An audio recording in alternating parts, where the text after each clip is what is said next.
The retirement formula video that I did recently has led to some questions.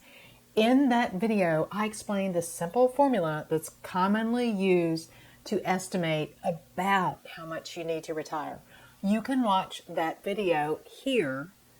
I'll also put a link to the video in the description if you haven't seen the retirement formula video for how much you need to retire.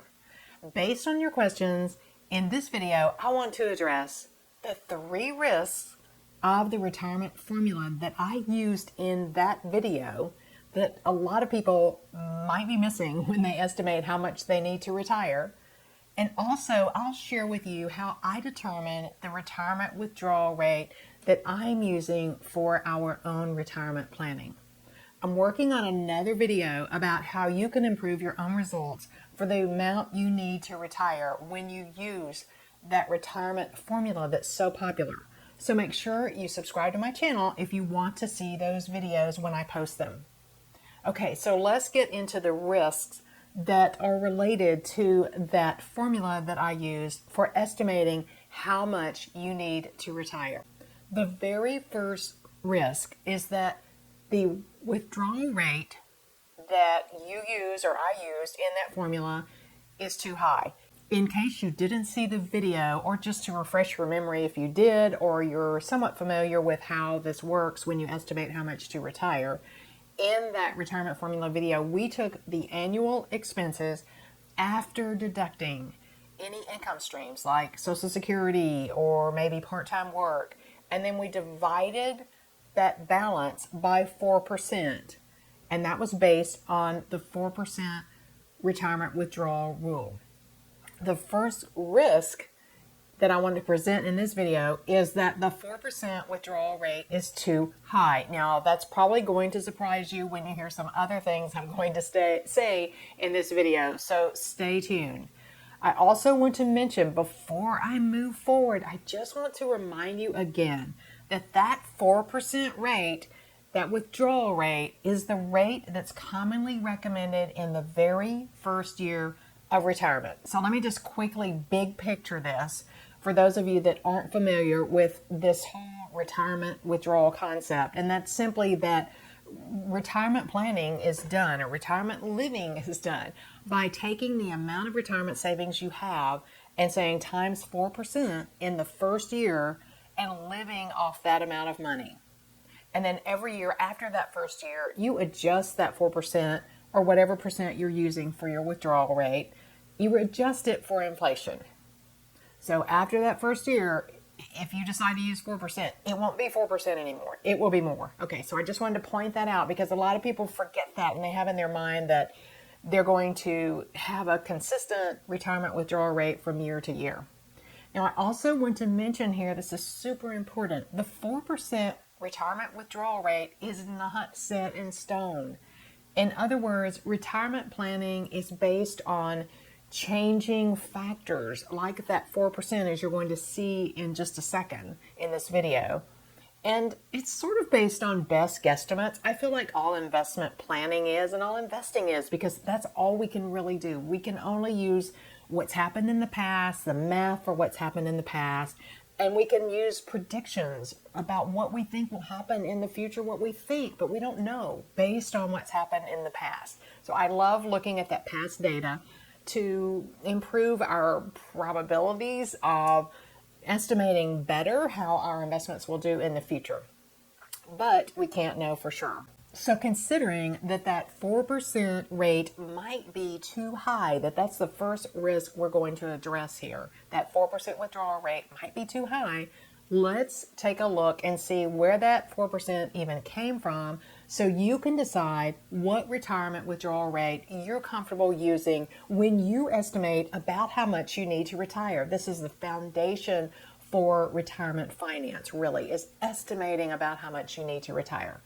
So the original study that supports the retirement formula withdrawal of 4% was done by a financial advisor named William Bingen in the 1990s. I believe it was 1994. Don't quote me on that. Bingen increased the acceptable withdrawal rate, though, about 2 years ago to 4.7%. Then recently he suggested that it be lowered to a 4.4 or 4.5% retirement withdrawal rate. So as you can see, this isn't set in stone. Some financial experts suggest 2% or 3% withdrawal rates, while others suggest 5%. At the same time, Bingen made the suggestion, he also suggested something really important that most investors don't do. And even, I would say, investors are discouraged from doing this. He suggested an actively managed portfolio. What? In this video, we'll talk more about how this can be done and how I personally do this. Okay, so let's go back though for a second to the 4% withdrawal rate risk. Based on my own experience of investing in both bull and bear markets over the past 40 years and paying attention to these suggested retirement withdrawal guidelines, I can tell you that after the great financial crisis, experts and retirement planners were suggesting a retirement withdrawal rate of 2% to 3% going forward. Okay. It's really important to note that at that time, stocks were super cheap and were well positioned for the bull market that subsequently happened, played out over the 2010s decade. Now that assets are overpriced and have been for years, and this has happened again, so assets are overpriced, according to the financial experts, the amount is increasing. We should withdraw more than 4%. In other words, now that investors are less likely to be able to get higher returns because assets are overpriced, overvalued, suggestions for higher retirement withdrawal rates have increased just when the opposite should be happening. In fact, you won't believe this, Dave Ramsey recently suggested withdrawing 8% in retirement from one of his videos, and that was just based on a comment that he made about historical stock returns being 11 to 12%. So, is it possible investors are being told what they really want to hear? We all want to hear that our retirement savings will last for life. We want to hear that we can withdraw 8% and be comfortable, that will work, right? We want to hear that. Please understand, though, I'm not suggesting that 4% is the amount you should use for your own retirement formula in estimating how much you need to retire. You'll need to decide what withdrawal rate you're comfortable with. If you work with a financial advisor, this can be a discussion that you have with her. People say to me, my financial advisor says I have plenty of money to retire, when it looks somewhat questionable to me when I look at the information. Then I learned that this person is completely unaware of the retirement withdrawal rate that's being used by their financial advisor in their retirement plan. So this is something super important that you'll want to know. All investors will want to take responsibility for the retirement withdrawal rate that's being used in estimating how much you need to retire, whether or not you work with a financial advisor. Here's the fact, though. It's kind of a bummer, and that is regardless of whether you use 2%, 3%, 4%, 5%, or 8%, as Dave Ramsey suggested. The fact is, no one knows for certain how much you'll be able to withdraw during the years that you're relying on your retirement savings to live. Here's why. The withdrawals that you can make are based primarily on investment returns. And investment returns are based on macroeconomic factors that drive the price of your assets, like stocks, bonds, maybe real estate and commodities, if you're invested in those as well. So let's go back to William Bingen for just a second, who did that original study on withdrawing 4% in retirement in the 1990s.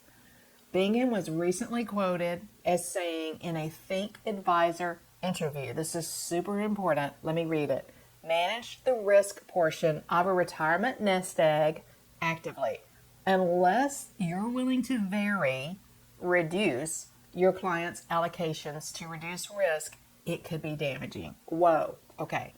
This was a warning to financial advisors to actively manage their clients' asset allocations, which are those percentages that they have in stocks, bonds, and other assets. In other words, Bingen is saying that the asset should be rotated out of stocks and into more defensive assets when warranted, as opposed to just sticking with that 60% in stocks or 70% in stocks and the balance in bonds or maybe other assets that are defensive or maybe something like real estate. He's saying no, change it as needed. This warning was addressed to financial advisors because it was published in a service for financial advisors specifically. Now, you're probably not a financial advisor if you're watching this video. So this leads me to the question for my viewers. How can investors that are used to keeping a fixed percent, like that 60% or 70% in stocks and the rest in bonds, how can they rotate their assets? How can they be active with their portfolios as suggested by Bingen? Well, let's address that next. The first thing you can do is you can use a financial advisor that adjusts the allocation based on changing macroeconomics and market conditions as Bingen suggests. See my video on the real types of financial advisors for more information on this. Some advisors do this and some don't do this, and that's okay. There are 4 major types of financial advisors as I explain in my video. Now, even if you don't use a financial advisor, the information in that video about the 4 types of financial advisors applies to you as well if you invest your own money. And that's because it will help you say, that's what kind of investor I am. You may not have really realized it. And it will also maybe prompt you to look at, is this the kind of investor I want to be, or do I want to make a change? So it will give you clarity on that.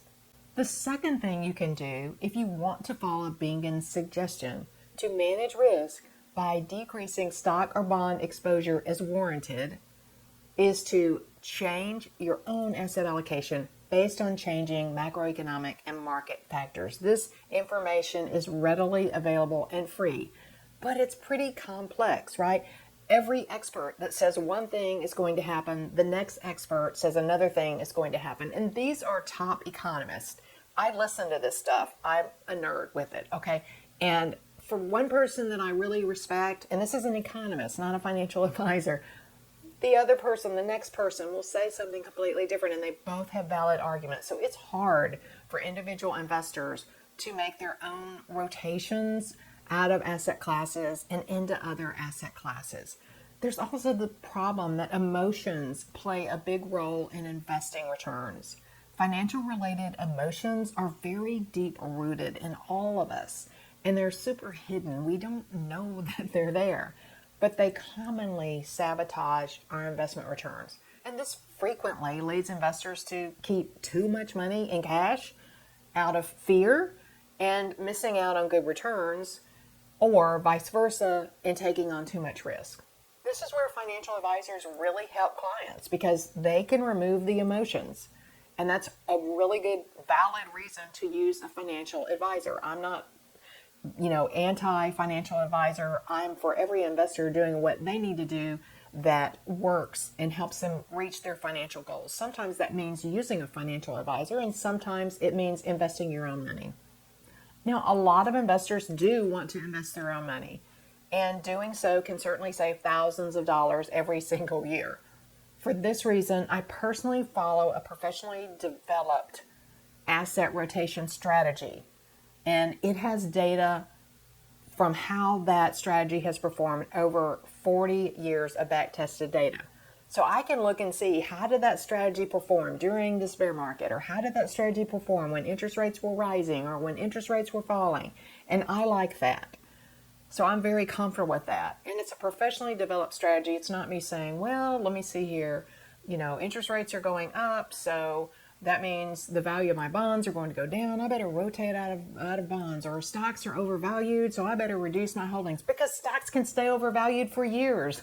Or the Federal Reserve can do something that makes stocks continue to stay overvalued for a long time because they inject liquidity into the markets. So it's hard to estimate when to rotate out. So I found a way to do this myself with a professionally developed strategy. I've explained all of this in my Allocate Smartly review video. I'll put a link to it in the description, and you should also be able to see it up here. And this allows me to follow the advice of William Bingen to actively manage her retirement accounts and not be so worried about being invested in stocks when it's appropriate or being in cash when it's appropriate. I want to mention really quickly that I am an affiliate for Allocate Smartly after using it for a couple of years and seeing how awesome it is. Okay, so that was risk number one in that formula I gave you for how much you need to retire. The next risk I want to go over, and the next two are a little bit easier and faster, so stay with me. The second risk is that there's higher inflation than what you planned for in your retirement plan. Some economists say that they don't expect extremely high inflation over the next decade because government and other debt is so high, while other economists have a different opinion. I don't know what inflation is going to do, but I do know that if you plan on, or I plan on, the long-term historical average inflation rate of 3%, and inflation goes to 9% again, as it recently did, then other retirees won't be able to buy what they bought before to maintain that same standard of living. So you see how problematic this is, and it's a risk that's really out of our control. What can happen is, or what will happen really, is retirees have to increase that amount that they're using for retirement withdrawal, whether that's 4%, like we were talking about earlier, or 3% or 5%. It has to be increased so much every year, and that depletes retirement savings. So inflation risk is a real risk for those that are estimating how much they need to retire. They're trying to come up with that number. Think about that compounded over several decades. That can be astronomical. This makes inflation a really serious risk for retirees that are limited to living off retirement accounts. I've done another video on this. I'll put a link in the description. You can watch it here. I'm also doing a video on how all three of these risks can be addressed. So be on the lookout for that, or subscribe to my channel and click the little notification bell if you want to make sure that my video about this comes up in your YouTube feed. Okay, the third risk that I want to address is a lot easier. It's simpler, but it's big. And it's that you're so worried about spending down your retirement savings. You don't enjoy your years in retirement. You don't enjoy your life. And this is what I really like to call a good problem.